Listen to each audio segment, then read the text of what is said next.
What is happening, guys? Welcome back to another video here at Wicked Garage. Today is the start of my build series.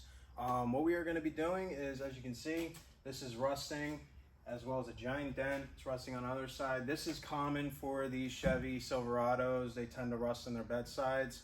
And I already knew that we were going to do a flatbed on this, so I did this to just put me through for the next year or two because it was starting to rot. It looked good, and then it started, the last 6 months to a year, it started really rotting away and falling off as I'm going down the road.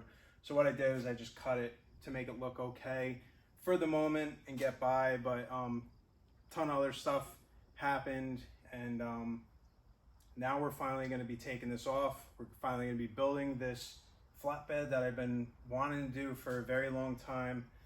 And this is going to be episode 1 of many, and I hope you enjoy it.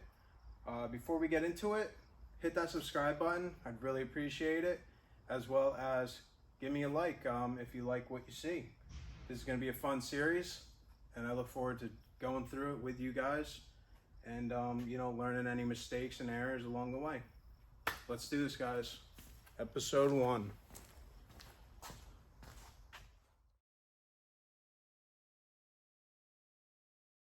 Alright guys, so took out the 3 screws on there and the little clip, so this is all loose now, so that can come off.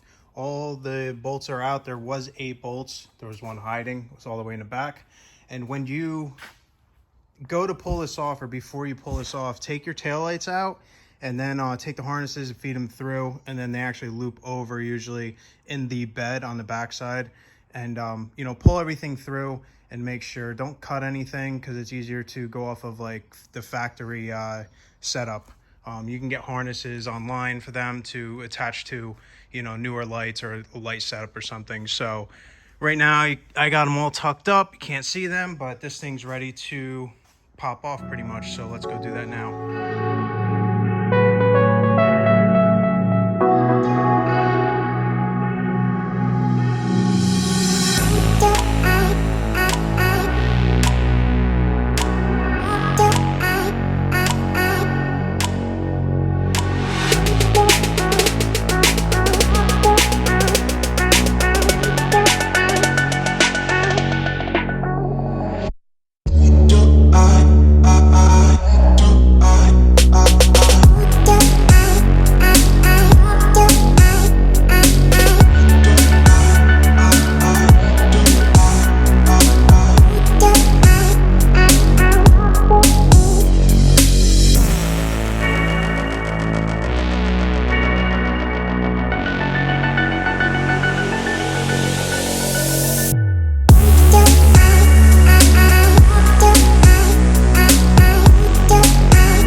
So you've seen the before I pressure washed it, and then this is after pressure washing.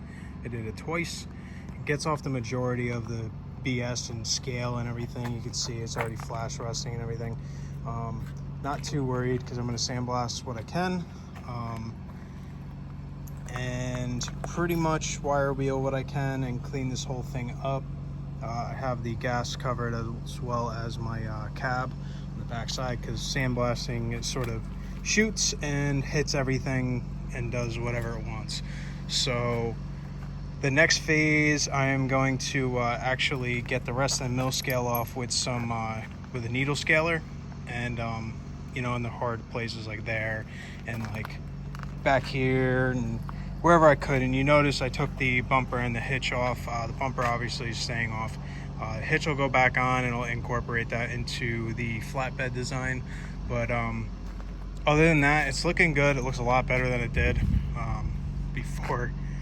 Just got a lot of the stuff off, but now it's just sort of the cleanup time.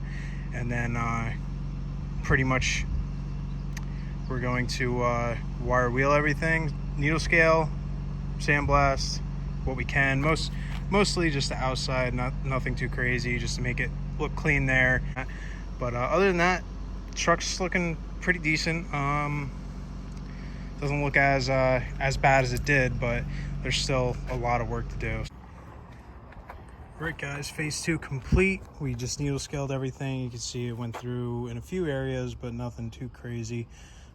That's normal, especially with the northeast. This is still solid. That's the main beam that goes across, and the front's still solid, so everything's good on this. That's going to get sandblasted and wire wheeled, as well as I did all this right here, and everything else seems to be okay. Just needs to be sandblasted, and we'll be good. But one main thing, let me go to this side, let me show you.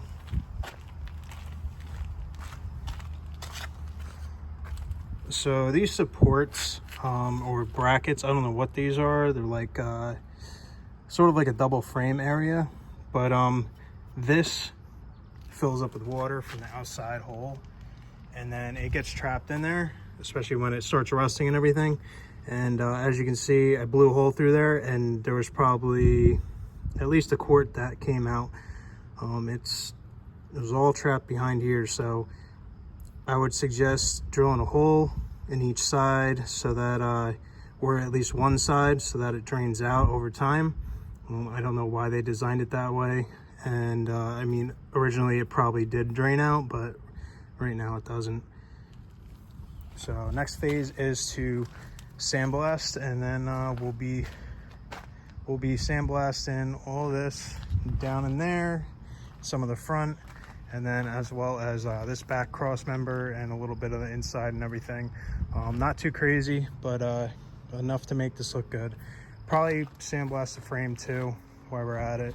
It all depends on how much sand I actually use in the process. So let's get in. I went on Amazon and I purchased this little sandblast gun. It's a siphon feed, so I put a water separator in here, and then I also have a water separator in the air compressor, but pretty much goes down into a tub. You can put it down as far as you want, as long as this is sticking out so that it gets air, so that it creates suction. But I used it a little bit, pretty good so far. Haven't had any complaints. I know the tubes are wearable items, so they'll wear over time. No big deal. We'll just replace it when that happens. But let's start sandblasting. Alright, so as you can see, this is the sandblasted look. Got most of the rust and everything off, and the surface rust, but you still got all this old like lining that they put on, whatever they did from factory, and it's just it's really on there, but it's not really good to keep on when you're going to paint. So I'll probably just end up wire wheeling that down, but I do have to say, just using this little sandblaster in a 5-gallon bucket, and it's actually working really good. It's very convenient, it's easy to store, easy to use. Don't have to worry about trying to load in bags of into a little hole or have any extra accessories. Just your normal household air compressor, that gun, and a air water separator. But yeah, we're getting there.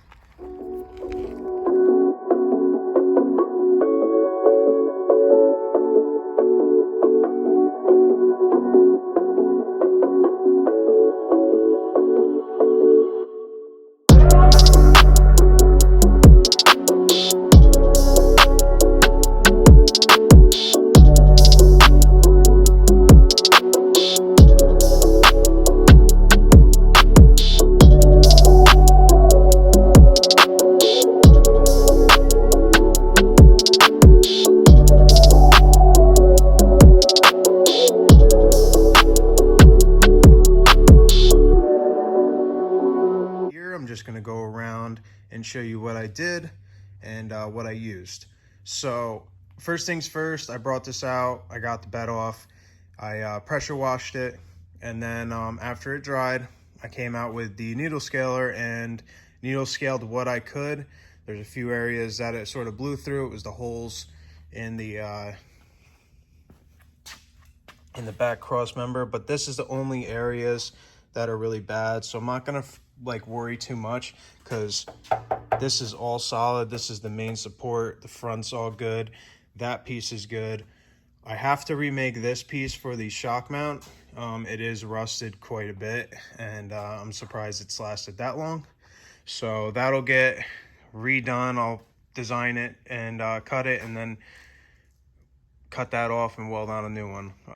That's just to absorb the impacts and go back to, you know, help the leaf springs go back to normal. So I do have I did have a lot of diesel fuel around this area, so I'm going to check into this pump. I also want to make sure that the float is working correctly, because I've only ever filled up from like bottom of E with the light on 13.5 gallons, which is a 26-gallon tank.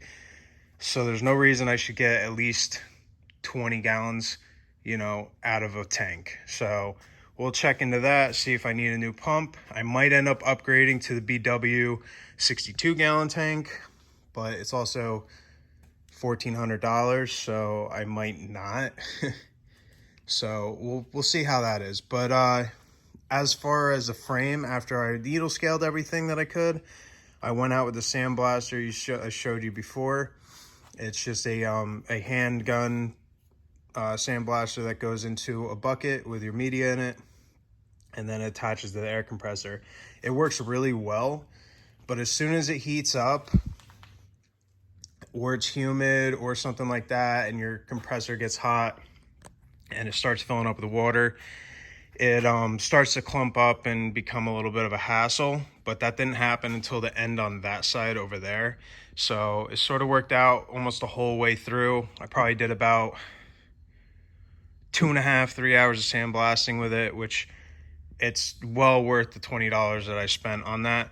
And I just threw a little paint water separator on it, and I already have a water separator on there, but it was just the difference in temperature coming out of the tank and then going through the shop and then going outside to the hot air again.